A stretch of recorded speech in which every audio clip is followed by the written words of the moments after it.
Welcome to the channel today. It's so exciting. We are outside the offices of customd.com and my good friends Julie and Craig. Julie has just ordered a Starlink satellite internet device, which is so damn exciting. This could be the first one in New Zealand as far as we know. We're in the South Island, we should say. We're near the Port Hills in an undisclosed location. Right, so we're going to open it up, and it's we don't want to make this completely, I think, about the unboxing, because you know, I just want you to know you can see lots of the unboxings on the interwebs, but Julie's let me unbox it for us. So how long did it take to arrive, Julie? I think it was maybe 2 weeks. 2 weeks From ordering. It's that's pretty impressive, eh? Maybe a little longer, but not much. Yeah. Okay, so I don't think there's going to be anything different in the New Zealand version to what we've probably seen everywhere else. So, instruction manual. The manual. Yeah. Oh my goodness. Oh. Craig, are you as excited as I am? That's gorgeous for a satellite dish. Seriously, for a satellite dish, this is mint. I mean, look at this. There's a look at that. How cool is that? I think there's a Android TV device that looks really similar to this. So it's got its little power brick here, all cable, everything's actually pre-plugged into the right plugs. It's even got a New Zealand power cable. Yeah, New Zealand, Australia, New Zealand power cable. Run your hands up and down there. You know what I'm saying? It's got like a... It's a good cable. It's a good cable. Sometimes they're really stiff. So my understanding is this is not actually a dish in the traditional sense, because dishes would have, you know, a dish, the thing in the middle, which, you know, the thing. It's actually an antenna. Right, or a receiver, a radio antenna receiver. So that's pretty cool. So I'm gonna throw it out there, and I think this goes into here.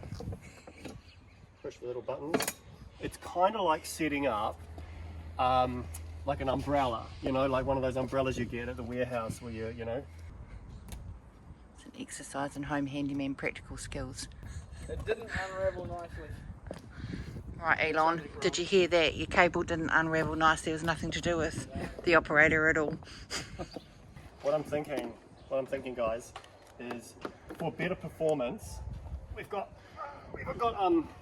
the Model 3 over here, and because this is actually a car channel technically, and of course the other reason for this is that we believe that Teslas are going to actually ship with these soon. Actually installed on the roof just like this, so that they have the constant internet constantly talking, and I think it'll look much more spectacular when we power on and turn it up. So without further ado, so this is I think this is like the brains of the place. So we've just basically plugged our brick into there, and then we've got our little guy down in there. Little guy, Julie's just going to get the app. What I might get you to do, Craig, is throw that power on, and I'll go and see if the thing kicks into gear out there. It's just gone straight round to that position.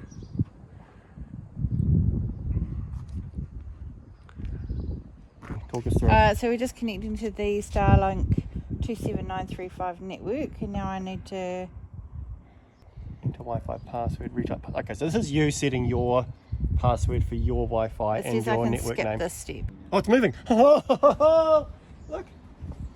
What's cool is it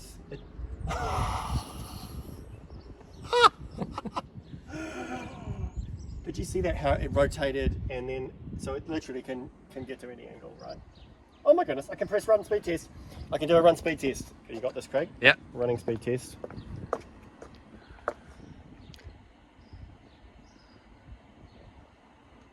So we have an internet connection.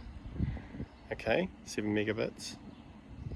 Yeah, probably need to pick it up a bit. It's okay, but I mean, this is a start, right? We're pioneers. Inside now, so 21. That's so better. it's significantly better. Holy smoke! 10 times better just by being in closer to the Wi-Fi. So that's good news. I haven't used fast.com before. Okay, so let's try.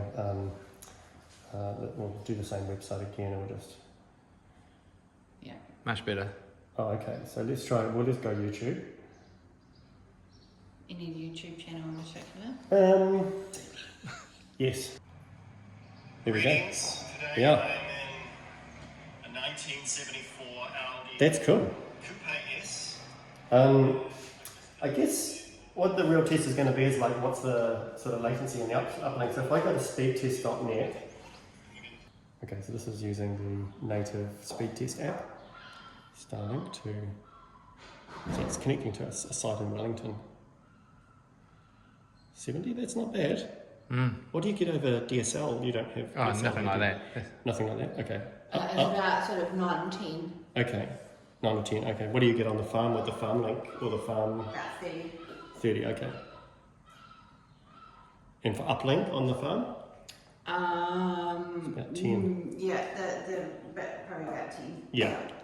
Yeah, I think all these things will, they say they will improve over time, but I guess the real thing is, what's the real world test like? So just going to a website, hitting it, and then loading it. Here we go. It's not Try the Custom D website. Okay, yeah. So customd.com. Ooh, it was instant. Yeah. Probably superior hosting services provided by Amazon.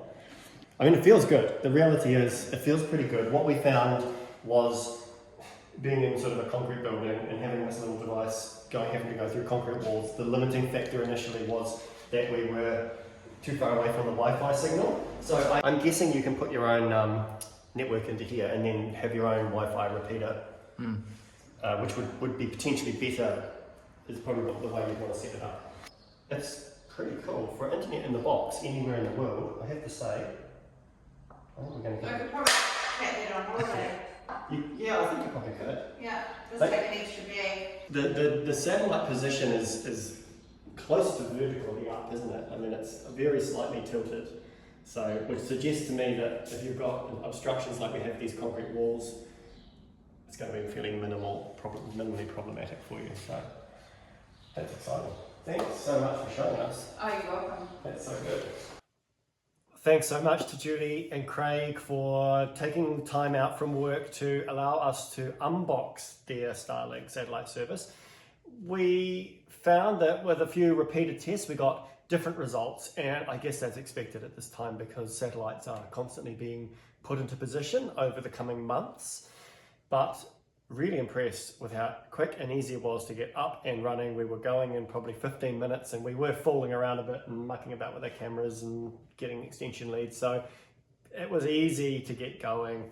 It's very cool. It feels very futuristic. It's incredibly simple. I think I've already said that. So yeah, I recommend it. I think it's pretty cool. What's going to be interesting, of course, is what the coverage is going to be like over time, and I'll get a report back from Julie over the next week or so once she's using it properly in position and see what it's like, especially compared to the farm internet system that she has currently. So thanks very much for watching. Don't forget to like and subscribe, comment down below, click on the bell, all that kind of stuff. And yeah, thanks again. Bye.